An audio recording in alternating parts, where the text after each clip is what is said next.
Hello दोस्तों, Israel और Palestine के बीच एक भयानक वॉर चल रहा है। इसे हम वॉर नहीं कह सकते क्योंकि ये ऐसा है जैसे एक चींटी एक हाथी से लड़ रही है। ये लड़ाई जो इजराइल और पैलेस्टाइन के बीच चल रही है वो आज की नहीं है, बल्कि ये 1000 साल पुरानी है। इस वॉर का असली रीजन ये जगह हो सकती है जो आप इस मैप पर देख रहे हो। ये है जेरूसलम, जो मुस्लिम्स, क्रिश्चियंस और ज्यूज के लिए एक होली प्लेस है। अगर इजराइल और पैलेस्टाइन के मैप पर नजर डालें तो इसमें इजराइल कहां पर है ये तो आपको क्लियरली दिख रहा होगा, लेकिन पैलेस्टाइन को आपको थोड़ा ढूंढना पड़ेगा।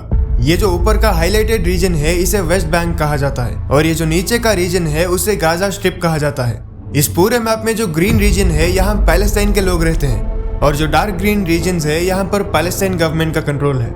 लेकिन ये जो पिंक कलर का रीजन है यहाँ पर इजराइल का कंट्रोल है और इसे इजराइल ने इलीगली ऑक्यूपाई किया है। ये दोनों देश 50 से भी ज्यादा टुकड़ों में बटे हुए हैं। लेकिन ऐसा क्यों है, आइए जानते हैं आज की इस वीडियो में। Israelis and Palestinians, fueled by a new surge in violence. 2 years has broken out between Israelis and Palestinians. We have another session of violence here. Israeli settlers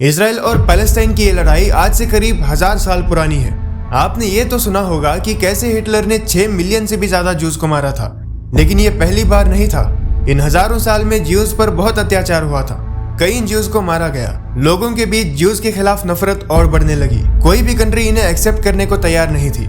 इन्हीं सब रीजंस की वजह से लेट 1800s में दुनिया भर के रहने वाले ज्यूज को ऐसा लगने लगा कि उन्हें भी एक अलग कंट्री की जरूरत है। एक ऑस्ट्रो हंगारियन जर्नलिस्ट ने 1896 में एक नई पॉलिटिकल मूवमेंट स्टार्ट करी। इनका ये कहना था कि ज्यूइश लोगों के लिए एक सेपरेट देश होना चाहिए, लेकिन ये उस समय कोई नया आइडिया नहीं था क्योंकि कई सारे ऑर्गेनाइजेशंस इस आइडिया को प्रमोट कर रहे थे।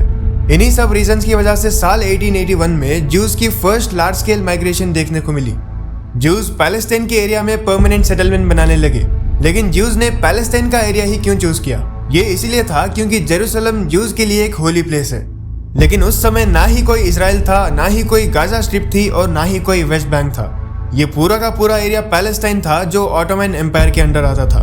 क्रिश्चियंस, मुस्लिम्स, ज्यूज ये सब ऑटोमन एम्पायर के अंडर पीसफुली रहते थे। कोई कॉन्फ्लिक्ट्स देखने को नहीं मिलते थे।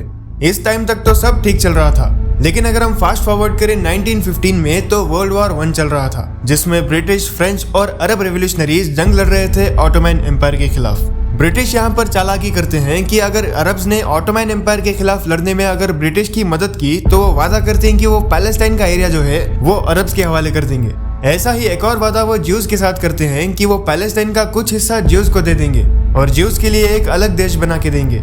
लेकिन इन दोनों से छिपकर ब्रिटिश ने फ्रांस के साथ मिलकर एक सीक्रेट डील कर ली थी। जैसे ही वर्ल्ड वॉर 1 के बाद ऑटोमन एम्पायर हारा, वैसे ही ब्रिटिश और फ्रेंच ने जो मिडिल ईस्ट का एरिया था उसे आपसी में बांट लिया और जो पैलेस्टाइन का एरिया था वो ब्रिटिश के अंदर आ गया। इसी समय जर्मनी में हिटलर पावर में आया था और ये मिलियंस ऑफ ज्यूज को मार रहा था। इसी वजह से कई सारे ज्यूज जर्मनी छोड़कर आसपास के देशों में जाने लगे। इसी में कई सारे ज्यूज पैलेस्टाइन में आ गए। पहले तो ब्रिटिश इनको पैलेस्टाइन में आने देता था, लेकिन बाद में इन पर रोक लगा दी गई।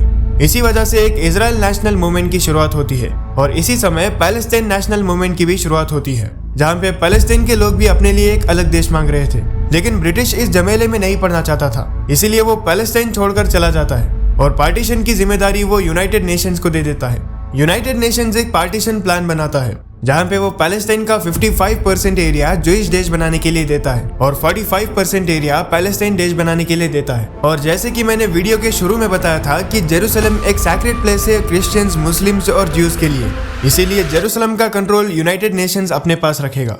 जैसे ही यूएन ने ये 2 स्टेट सोल्यूशन पास किया, ज्यूज इस बात को मान लेते हैं और वो अपने देश का नाम इजराइल रखते हैं। 1948 में इजराइल देश फॉर्म होता है, लेकिन इस फैसले से नेबरिंग अरब कंट्रीज बिल्कुल खुश नहीं थे और ये कहते हैं कि ज्यूज को थोड़ा सा भी एरिया नहीं लेने देंगे और ये इजराइल के खिलाफ जंग छेड़ देते हैं। इस जंग का नाम था first Arab Israel war of 1948। इस वॉर में 5 कंट्रीज एक छोटे से कंट्री के खिलाफ लड़ रहे थे जो अभी अभी फॉर्म हुआ था। लेकिन हैरानी की बात यह है कि इजराइल इस जंग को जीत जाता है।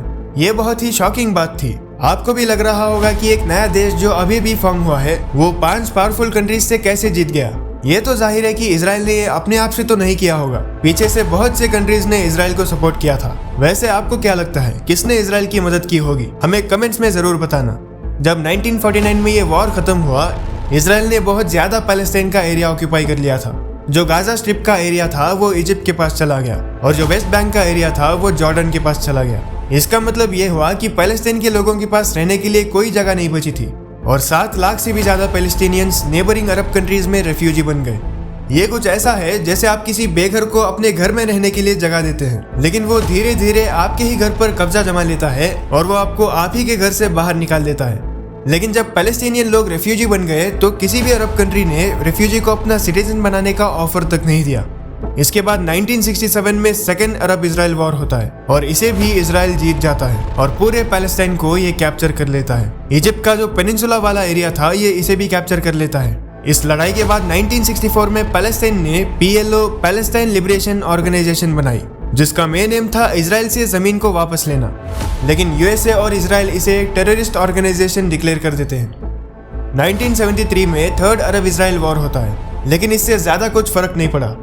1974 में PLO को ऑफिशियली रिकॉग्नाइज कर लिया जाता है यूनाइटेड नेशंस के द्वारा और 1979 में इजराइल इजिप्ट के साथ एक पीस ट्रीटी साइन करता है और इजिप्ट को उनका पेनिनसुला वाला एरिया भी लौटा देता है। इसी के साथ इजिप्ट पहला अरब कंट्री बनता है जो इजराइल को एज ए कंट्री रिकॉग्नाइज करता है। लेकिन अनफॉर्चुनेटली 2 साल बाद इजिप्ट के प्राइम मिनिस्टर को असैसिनेट कर दिया जाता है इजिप्शियन एक्सट्रीमिस्ट लोगों के द्वारा।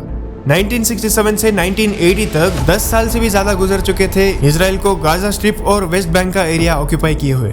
कुछ इजरायली लोग वेस्ट बैंक के एरिया में सेटल होने लग जाते हैं, अपनी कॉलोनीज एस्टैब्लिश करने लग जाते हैं और सेटलमेंट्स बनाने लग जाते हैं। इजराइल गवर्नमेंट इन्हें डायरेक्टली या इनडायरेक्टली भी सपोर्ट करती थी। कुछ लोग वहाँ चीप हाउसिंग की वजह से जाते थे और कुछ लोग वहाँ अपनी रिलीजियस नेशनलिज्म की वजह से जाते थे।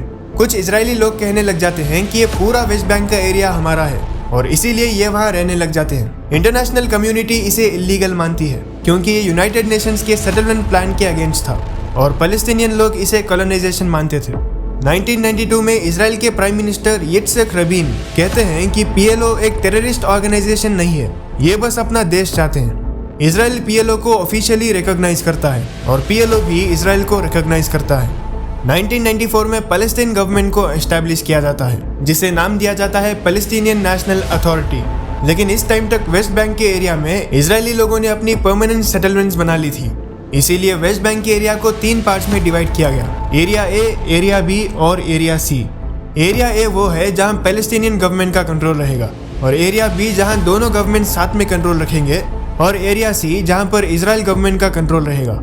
रियलिटी में पैलेस्टाइन को सिर्फ कुछ गिने चुने जगह ही मिल पाते हैं। सब कुछ पीसफुली चल रहा था, लेकिन 2 साल बाद कुछ इजरायली एक्सट्रीमिस्ट लोग अपने प्राइम मिनिस्टर को असैसिनेट कर देते हैं। इनका यह कहना था कि पैलेस्टाइन को थोड़ी सी भी जगह नहीं देंगे और वहीं दूसरी तरफ पैलेस्टाइन में एक हमास नाम का एक मिलिटेंट ग्रुप फॉर्म होता है। हमास PLO को पसंद नहीं करता था, ये 1996 के इलेक्शंस को रिजेक्ट कर देता है और ये सुसाइड बॉम्बिंग्स भी करवाता है इजराइल में।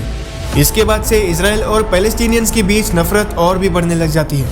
हमास को इजराइल और USA एक टेररिस्ट ग्रुप मानते हैं, लेकिन पैलेस्टीनियंस इन्हें रेवोल्यूशनरीज मानते हैं क्योंकि ये अपना देश पाने के लिए लड़ रहे हैं। साल 2006 में हमास ग्रुप इलेक्शन लड़ता है और ये जीत जाता है। ये PLO को छोटे मार्जिन से हरा देता है। 132 में से 74 सीट्स ये जीत जाते हैं। लेकिन साल 2007 में इंटरनल वॉर शुरू हो जाती है हमास के सपोर्टर्स और PLO के सपोर्टर्स के बीच।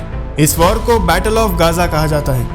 इसी वजह से पैलेस्टीन देश 2 हिस्सों में बढ़ जाता है। गाजा स्ट्रिप पर हमास का पूरा कंट्रोल हो जाता है और वेस्ट बैंक पर PLO का। पैलेस्टीनियंस और इजरायली लोगों के बीच नफरत इतनी बढ़ चुकी है कि आज भी वेस्ट बैंक और गाजा स्ट्रिप के रीजन में इनके बीच क्लैशेस होते रहते हैं। रिसेंटली हमास ग्रुप की तरफ से 5000 रॉकेट्स फायर किए गए इजराइल पर, जिसमें बहुत से सिविलियंस मारे गए। ऐसे ही वेस्ट बैंक के रीजन में इजरायली सोल्जर्स ने पैलेस्टीन के लोगों को बहुत टॉर्चर किया है और मस्जिद अल अक्सा में भी इजरायली सोल्जर्स ने अंदर घुसकर पैलेस्टीनी लोगों पर रबर बुलेट्स और स्टन ग्रेनेड्स फेंके।